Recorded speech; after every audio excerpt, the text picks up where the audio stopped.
Welcome to Bull TV. I'm your host, David Pickler. Bull TV is a monthly show that empowers, educates, and entertains while highlighting the citizens of Collierville who inspire and deliver solutions for a stronger community. Bull TV is presented by Pickler Companies and is proudly produced by the students of Collierville High School. We invite you to watch our show at www.bulltv.show, thebullnetwork.com, and CHS-TV 19. New episodes air on the second Sunday of every month at 3 p.m. Central Time. On today's show, we are sitting down with Collierville Schools Superintendent Gary Lilly to discuss his leadership role, his priorities for the district, and challenges that COVID brought to education. Not only will we talk about virtual learning in the pandemic, but we will also get an inside look at how Dr. Lilly makes tough decisions.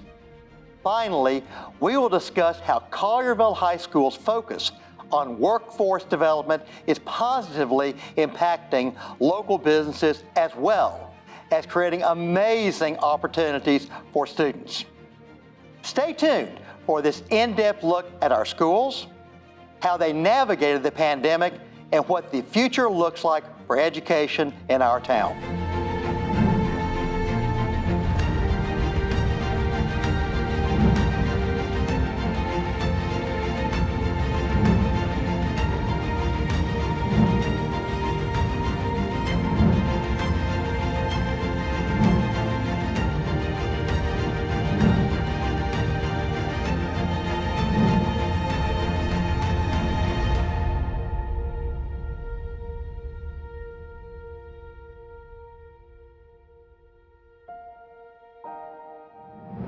Today, I am joined by Dr. Gary Lilly, Superintendent of Collierville Schools. An educator for 27 years, Gary Lilly has held a variety of roles, including teacher, curriculum specialist, technology coordinator, attendance and transportation director, and principal. He has served as a superintendent for the past 12 years. This is his second year serving as superintendent of the Collierville school system. Dr. Lilly, thank you for joining us for Bull TV. Thank you so much for having me. Glad to have you here. Let's start by giving the audience an opportunity to really get to know you if we can. So, test. In 3 words, who is Gary Lilly? 3 words. Can I use hyphenated words? You know what? I'll even let you have 3 phrases. Okay. How about family man, servant leader, and I will say eternal optimist. Love it. Love it. We all need that. Taking on the roles and responsibilities of a, shall we say, bigger-than-life personality is no easy feat. And you had that responsibility. What was it like filling the shoes, literally and figuratively, of John Atkin, otherwise known as Mr. A? Yes, well, he's 6'9" and I'm 5'11" on a good day. So unfortunately, there are no filling his shoes, but he is an inspiration. I stay in awe of everything that he and the board did to get the school system started. He's a great friend, and there is no bigger supporter of the school system than Mr. A. He is quite the guy, no question about it. All right, we're going to take a little trip back in history. Let's go back to the year 2013. And I know that you're relatively new to Shelby County, but as you were watching what was happening during that crazy year from afar, what were your thoughts on the whole issue of the demerger and the merger that actually created our 5 municipal districts? Oh, I just thought it was fascinating to think about all that it would require to pull the systems together, and then for the demerger for the different municipalities. In fact, the BMA from Bartlett actually came to Northeast Tennessee and talked to Bristol's City Council, Bristol's Board of Ed, and also those entities in Kingsport, and wanted to know what is involved in creating a municipal district. I'm not sure that they got a ton of valuable information because it had been over 100 years since those municipalities have been created. So I think we were all a little fuzzy on that, but obviously they they were able to pull it together, and I just thought it was amazing. Well, I tell you what, our entire community and all the communities in suburban Shelby County really are still benefiting from the tremendous work that went on. You talk about Bristol.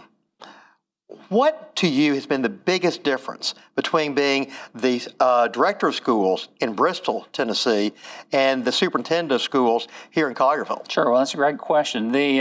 Bristol is about half the size of Collierville, and Bristol also has a single brick and mortar high school, which is actually less than half the size of Collierville High School. Whoa. So, of course, Collierville High School is the largest high school in the state, and what that means is that we can provide far more classes and extracurricular activities, just really so many more opportunities for students, which is just a fantastic ability to really meet the needs and desires of every child. So that's a huge difference. One of the things that struck me immediately about this community is how much people identify with the school system. Mm-hmm. The identity of the town and the school system are really merged, and it could be that in communities all over the country, after a while, people may start to take the school system for granted. That is not the case here. People are very appreciative of the school system and very supportive.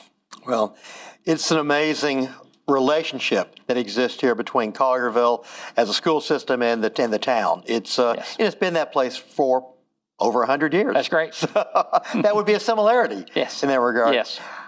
What would you say is your number one priority for Collierville schools? And in light of what's been going on, how has that priority or those priorities changed over the past year and eight months?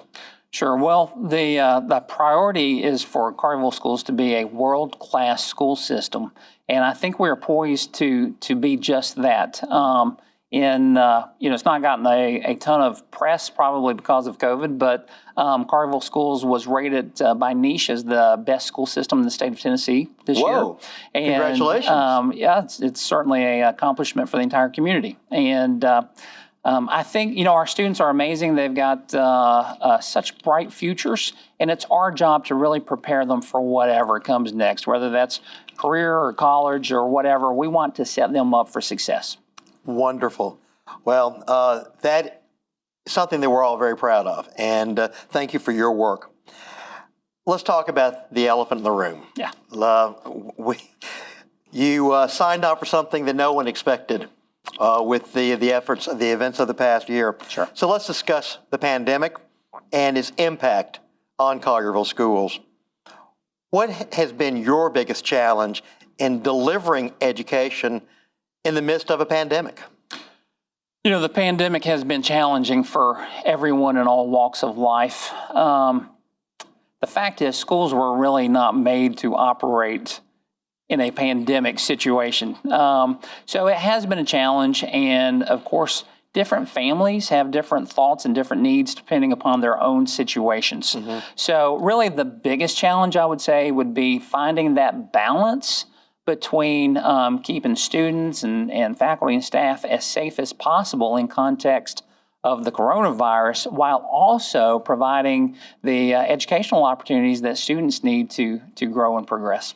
Well, balance has been hard to achieve sometimes, hasn't it? Oh, absolutely.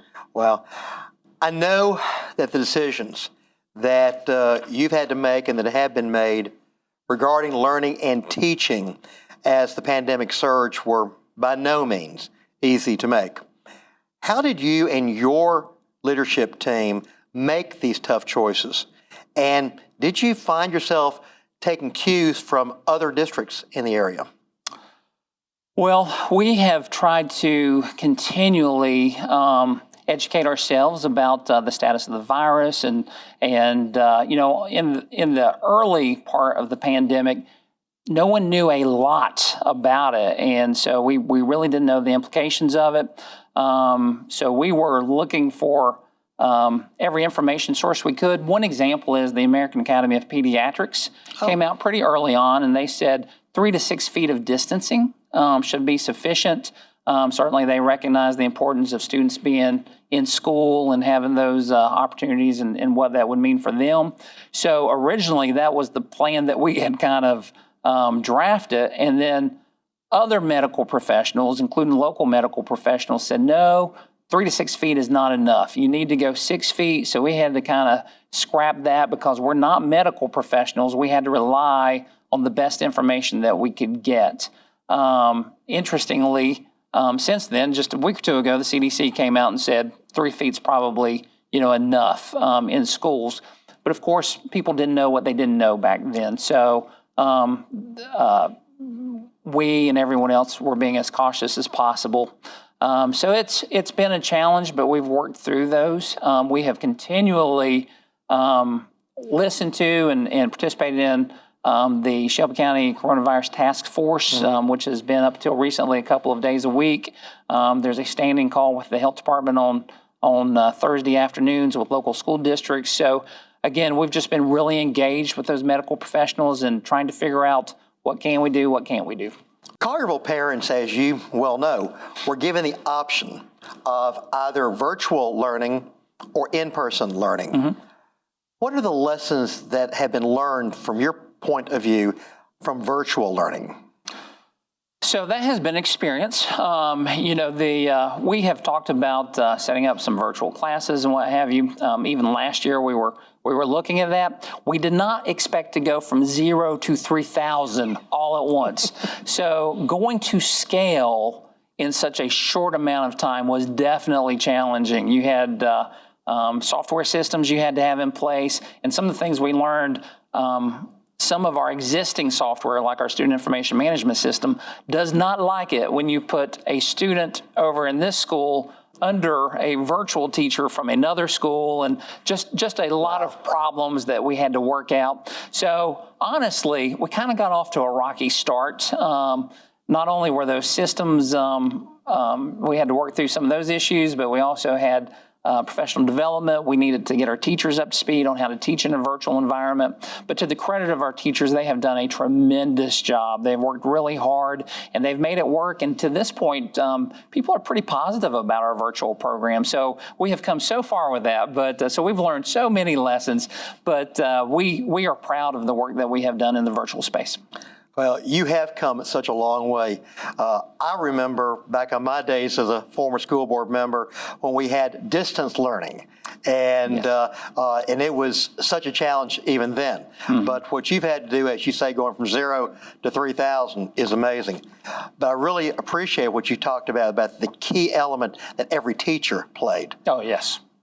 Yes, I am so thankful for our educators. They are so dedicated, and they have gone above and beyond the call of duty to make it work under some really challenging circumstances. How do you see Collierville Schools moving forward when this pandemic is over? Did you identify any pandemic-induced processes that you plan to continue? So that is an interesting question. We have thought about that some, and to some degree we are calling those forced innovations. And one of those is our virtual program, Collierville Virtual Academy. We are actually applying the work we did this year under the virtual space was really part of the governor's state of emergency is what allowed us to do it. It's through the State Board of Ed. It's called Continuous Learning Plan, CLP. I won't bore you with all that. But the gist of it is we're not going to be able to continue as we have done things this year. Right. So we're actually going through the process to apply for a virtual school. So we're looking at having a virtual school and offering it in grades 3 through 12. Okay. Certainly some of the other things that we have used technology for, we'll probably continue to use technology for, and that's just a broad array of uses from professional development to conferences. Not to say that we'll have all conferences via Zoom or anything this year, this coming year, but some of the technology things we've learned. And we've learned a lot, frankly, about mitigating the germs and the spread of things that will keep kids out of school. You know, in years past, the flu has always been an issue for us. You know, flu cases are just about nil this year.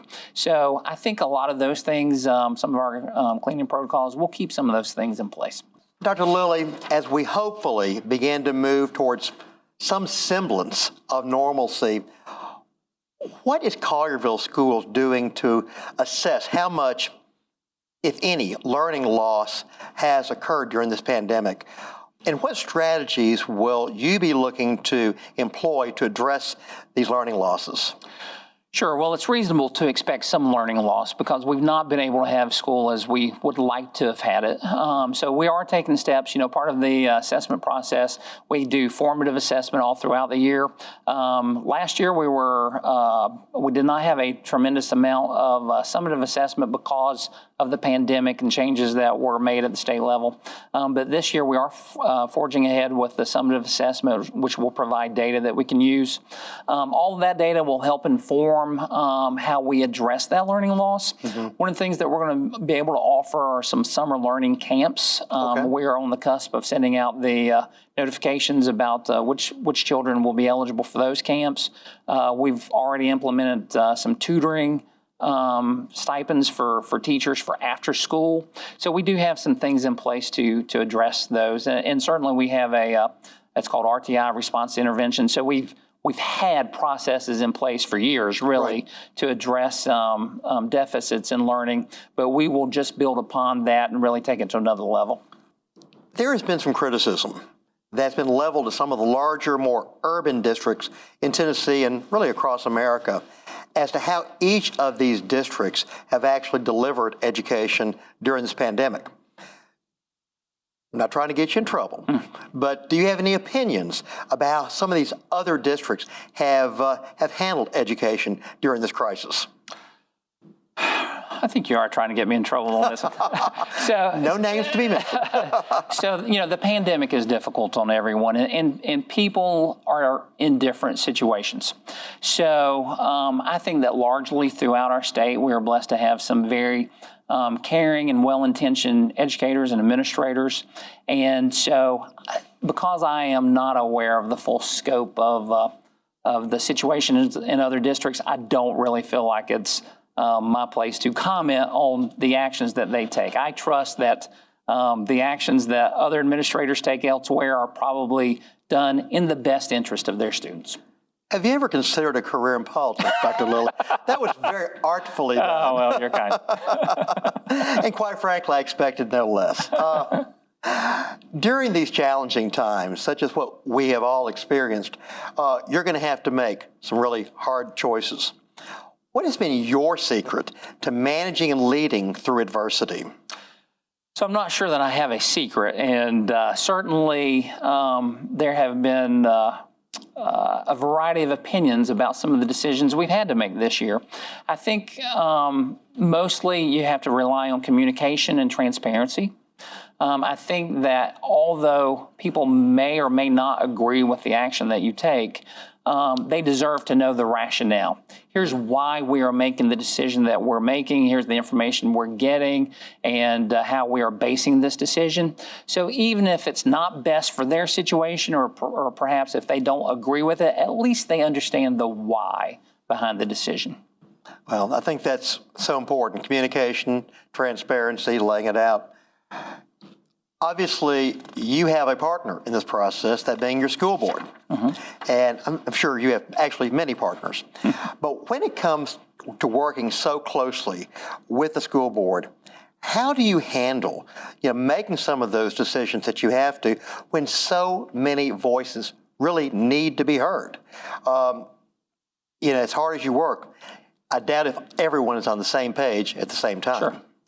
So I am so appreciative of our school board. Our school board members come to us with different perspectives, and all of that is valuable. It is important to listen to the different perspectives.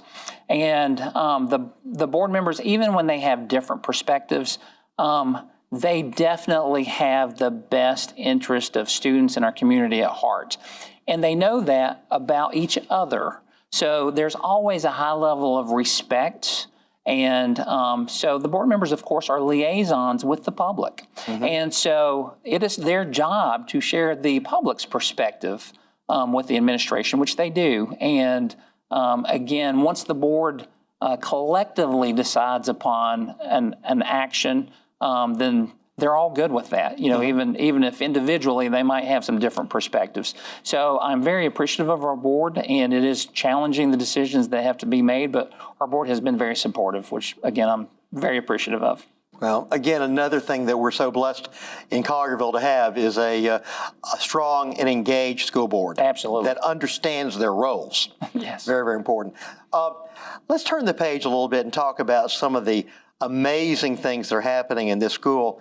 And I want to talk specifically about something that I believe that Collierville is leading the state and possibly the nation in. Yeah. And that's the area of workforce development. Talk a bit about that. Our district seems to be blazing a trail in this area that sometimes in the past has been stigmatized. But, you know, as we all know, college is not always the right answer for every child. So what are your thoughts about the focus that we've been able to build and that you are building in the area of workforce development? I am so proud of the offerings we have in career technical education. I think that's such a great opportunity for our students. And you used a word, you said stigma. And that is a PR problem. So we don't have an education problem with our CTE classes. If we've got a problem at all, it is a PR problem. So when you and I were in school, sometimes it was assumed that the path to success was through college. And that is certainly one path to success. But the reality is students can come out of CTE with a certification and really make an excellent living for their family. Also, they're not saddled with student debts. If their focus is to start a business, they can lead a really good life with certifications they get through our CTE programs and often a 2-year certification past high school. So I think it's an excellent opportunity, and I would like to see us do even more. We've got a great start on that, but you know, I would love to look in our area. I'd love to build out logistics, maybe look at adding aviation. So I think it's exciting for our students. It is so exciting. I saw a study very recently that said that 69% of the most in-demand jobs that will be created over the next 10 years will not require that traditional 4-year diploma. They will require, however, some form of advanced certification or education. So it really is about creating those options. It is. For our students. Yes. Fantastic. You also are a member and really are one of our leaders of Collierville's Partners in Education group that really is working on building that bridge between industry and education. What is your vision for this partnership between Collierville Schools and PI?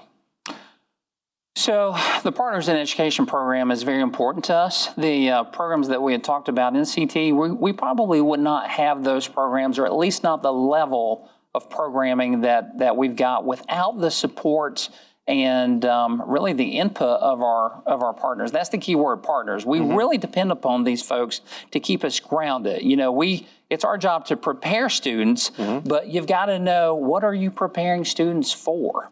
And so when we get our business and industry partners in to say, here's what we need, well, that's a win-win. You know, that's symbiotic right there, because they help us prepare students, we help prepare their workforce.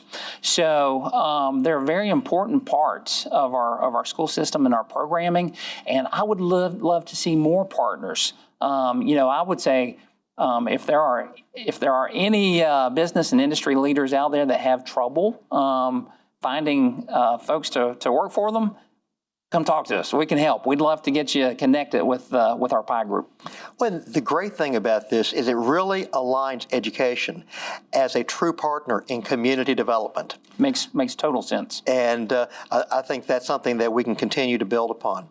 You've talked about some of the lessons that our students are learning, but what would you say, Dr. Lilly, is the greatest lesson that you have learned as superintendent of Collierville Schools? I would say that an invaluable lesson is that you just need to listen. You need to listen to the variety of people that have different perspectives, and you really need to empathize and try to see those perspectives. We have great people in our community, both inside and outside the school system. So talking to teachers and administrators, but also students and parents and our business and industry leaders and leaders in all aspects of the community, mostly listening, taking in as much information as you can so that you can make the best decisions possible. If I had to sum it up, I would say that all of us are smarter than any one of us. That sounds more like wisdom to me. That is a fantastic thing to say. I love that. Dr. Lilly, what is the most rewarding thing for you about being superintendent? Oh, I love this job. I think it is a great job. Every day is a new challenge, but it is also so rewarding and fulfilling. I can't imagine doing anything that I would love any more. If I had to distill it down to what's one thing that I look forward to more than anything, I would say participating in our graduation. You know, we didn't get to do that in person this past year, and I was so disappointed. I know we had a lot of disappointed seniors last year too. We made it work through a virtual graduation, and that turned out as well as it could have, and was the best that we could do under the circumstances. But there's nothing like shaking the hand of a graduate that's walking across that stage, and you're just so proud of them and just can't wait to see what they're going to do next in their lives. Cannot possibly, reinforce that stronger. I had the honor of serving for 12 years as a board chairman for the old classic Shelby County school system, and I always told people my pay was every May when I could stand on that stage and help be a part of that process of helping handing those kids their diploma, looking in the eye. They are our future. Absolutely. And that is an amazing thing. We're talking about leadership here, and with the leadership you provided, what to you are the most important attributes that you think that someone should have as a leader? I think a open mind, open heart, a desire to see others succeed. Doesn't hurt to be a bit of a visionary, but all those things I think are important. Here we are filming inside of this gorgeous Collierville High School building. What message would you have to the students when it comes to leadership and to service? So in my mind, leadership and service are synonymous. It's hard to have one without the other. So I would just urge our students to really look for ways to help others. At the end of our lives, it's really not about what resources we've accumulated, but how we've used those resources, whether it be financial or whether it be our own unique abilities or how we've used our time. But those are the things that are going to be really rewarding. Wow, fantastic. We're in no hurry for you to go anywhere, but when you reflect back on your career in education, what would you hope would be the legacy of Dr. Gary Lilly? That one's pretty easy because I think that anyone's legacy in this position really is directly related to how successful our students are. Mm-hmm. So I would say years from now, when students look back, if they know that they were prepared for a life of scholarship, integrity, and service, then we have been very successful, and I would be so pleased with that. That's a great legacy. Dr. Lilly, thank you so very much for being our guest today on Bull TV. Your message is so strong and so powerful, and you are such an incredible ambassador for Collierville Schools, and we are very, very proud to have you as our leader. Well, thank you. You're kind. Thank you so much for having me. I've enjoyed it. Great. Thank you very much. Felix Frankfurter, former Associate Justice of the U.S. Supreme Court, once wrote, "Our public schools are at once the symbol of our democracy and the most pervasive means for promoting our common destiny. Public education is far more than just a civil right. It is a vital national security imperative. The future of our nation will be largely determined by our ability to prepare the 54 million children of America's public schools for engaged citizenship and global competitiveness." Nearly 400 years ago, the great Puritan leader, John Winthrop, looked to the future of the American colony as he stated, "We shall be as a city upon a hill. The eyes of all people are upon us." If America is to continue as a global leader in economics, science, technology, and innovation. We must demand excellence from our public schools. Our children are our future. But for public education to achieve such excellence, we must all embrace our responsibilities as stakeholders and citizens. Everyone benefits from great public schools, but greatness comes with a cost and a commitment. Together, we can continue to be that shining city on a hill. Together, we must embrace the vitally important roles that each of us can and should play to make our public schools truly great. And that is my 2 cents. We invite you to join us next month as we sit down with John Duncan, Director of Economic Development for Collierville, to discuss the fine amenities of our town. We will take a look at the different attractions and businesses that make Collierville a great place to live, work, and play. And we may even get some exciting information about what's coming to Collierville in the near future. Until next time, I'm your host, David Pickler. Thank you for watching Bull TV, where together we deliver solutions for a stronger community.